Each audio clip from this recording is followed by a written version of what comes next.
Yuda, seorang pemuda yang suka bertualang dan menjelajah tempat-tempat angker, berkunjung ke sebuah danau di desa terpencil. Danau itu terkenal karena cerita tentang hantu perempuan yang mati mengenaskan di sana. Yuda yang awalnya menganggap cerita itu hanya mitos, akhirnya mengalami kejadian-kejadian tak terduga dan menakutkan yang menguji keberaniannya. Malam itu, bulan purnama menggantung di langit, menyinari sebuah danau sunyi di tengah desa terpencil. Kabut tipis melayang di permukaan air, dan hanya suara angin berbisik di antara pepohonan.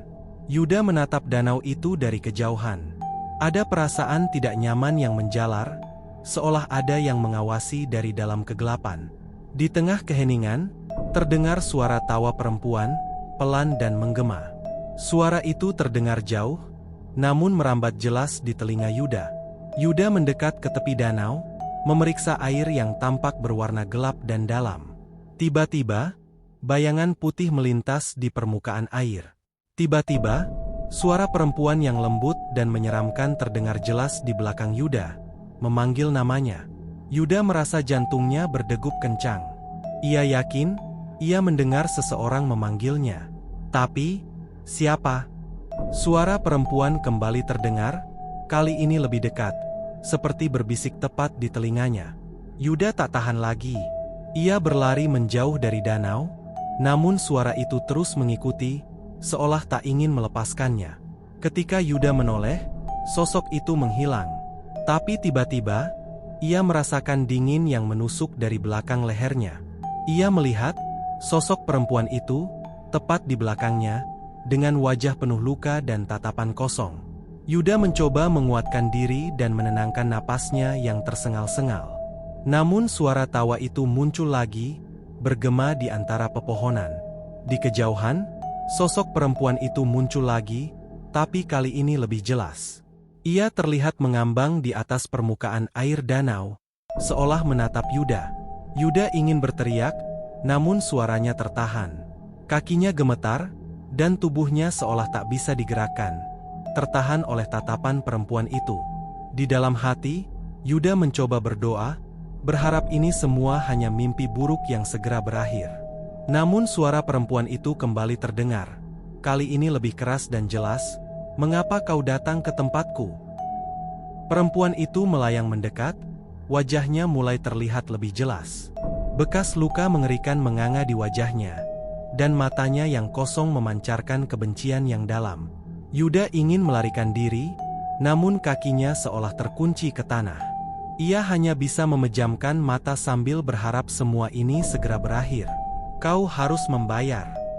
Suara itu terdengar seperti desahan, namun penuh dendam. Tiba-tiba, suara jeritan terdengar, menggema di sekeliling Yuda, membuatnya terkejut dan membuka matanya. Sosok perempuan itu menghilang, meninggalkan Yuda sendirian di tepi danau. Yuda terduduk lemas di tanah, mencoba mengatur napasnya. Tapi, saat ia melihat ke permukaan air, ia terkejut melihat bayangan wajah perempuan itu lagi, menatapnya dari dalam danau. Bayangan di permukaan air itu mulai berubah, memperlihatkan potongan-potongan masa lalu yang mengerikan. Seorang perempuan dipukul, ditenggelamkan, tubuhnya dihempaskan tanpa belas kasihan. Yuda tersentak melihat kejadian mengerikan itu di permukaan air. Ia mulai menyadari bahwa perempuan itu adalah arwah penasaran yang mati secara tragis di danau ini. "Kau akan merasakan apa yang kurasakan. Kau akan merasakan ketakutan yang tak berujung." Suara perempuan itu terdengar dari dalam danau, menggema di telinga Yuda. Yuda akhirnya berhasil bergerak dan berlari secepat mungkin, meninggalkan tepi danau.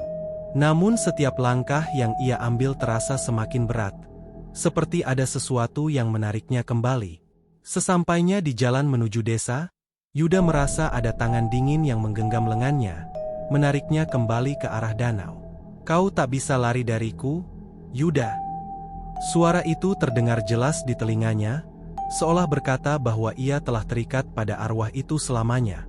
Yuda berhasil tiba di rumah kepala desa, yang dikenal sebagai orang bijak dan tahu banyak cerita mistis.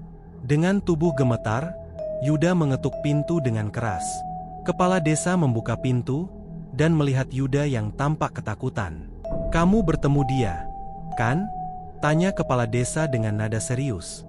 Danau itu bukan tempat sembarangan. Arwahnya terjebak di sana, menunggu orang-orang yang datang mendekati tempatnya mati. Ucap kepala desa. Yuda menggigil saat mendengar kata-kata kepala desa. Apa yang harus aku lakukan? Tanyanya, suaranya nyaris berbisik. Kepala desa menatap Yuda dengan serius. Ada satu cara untuk melepaskan dirimu dari kutukannya. Kau harus menemukan tempat tubuhnya dibuang di danau itu dan membebaskannya. Yuda, meskipun ketakutan, merasa bahwa ia tak punya pilihan lain. Aku akan melakukannya, asalkan aku bisa bebas dari terornya, bisiknya. Kepala desa memberikan Yuda sebuah gelang dari daun pandan. Katanya, pakai ini akan melindungimu dari pengaruh arwah saat kau mendekati danau. Malam berikutnya, Yuda kembali ke danau dengan hati-hati. Gelang daun pandan itu terikat erat di pergelangan tangannya, dan ia merasa sedikit lebih aman. Ketika Yuda mendekati tepi danau, suara perempuan itu kembali terdengar, kali ini lebih pelan, seolah memohon. Tolong aku, lepaskan aku. Yuda menatap danau dengan penuh kebingungan. Apa yang terjadi padamu?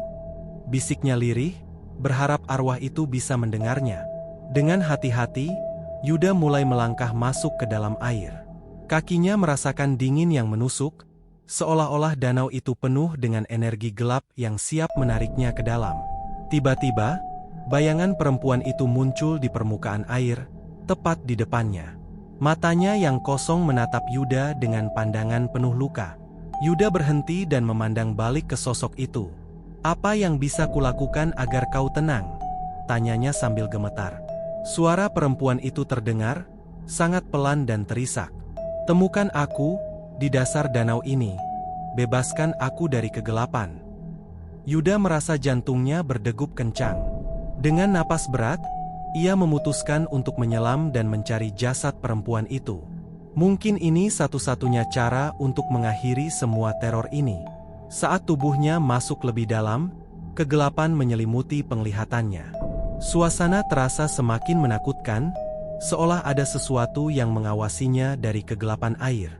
Yuda melihat sesuatu di dasar danau, sebuah benda berkilauan di antara lumpur. Ketika ia mendekat, ia menyadari itu adalah gelang emas yang tampak usang.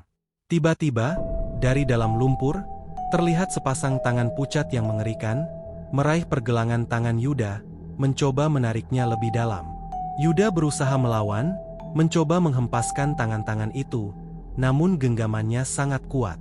Ia merasa dirinya mulai tersedot ke dalam lumpur di dasar danau. Suara arwah perempuan itu terdengar lagi di telinga Yuda. Bebaskan aku, lepaskan aku dari kegelapan ini.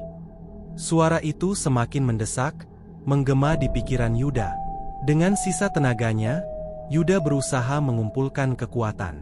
Di dalam kegelapan air, ia melihat sosok tubuh perempuan itu, terkubur di dasar danau, rambutnya menyebar ke segala arah. Yuda mengulurkan tangan, menyentuh jasad perempuan itu dengan penuh hormat. Suara-suara teriakan dan tangisan terdengar di kepalanya, memohon untuk dibebaskan dari kegelapan. Ketika Yuda menarik jasad perempuan itu dari lumpur, air danau mendadak bergolak, seperti ada kekuatan besar yang terlepas. Arwah perempuan itu tampak melayang di depannya, kini terlihat damai. Arwah itu menatap Yuda dengan pandangan lembut. Terima kasih, sekarang aku bisa pergi. Bisiknya pelan sebelum tubuhnya memudar, menjadi satu dengan air danau. Yuda muncul ke permukaan danau, menghirup udara segar dengan napas terengah-engah. Arwah perempuan itu telah pergi, danau kembali tenang, dan malam terasa damai. Yuda berjalan meninggalkan tepi danau, membawa pengalaman mengerikan yang akan terus ia ingat. Sejak malam itu, danau itu tidak lagi dihantui, dan arwah perempuan yang mati mengenaskan akhirnya menemukan kedamaian.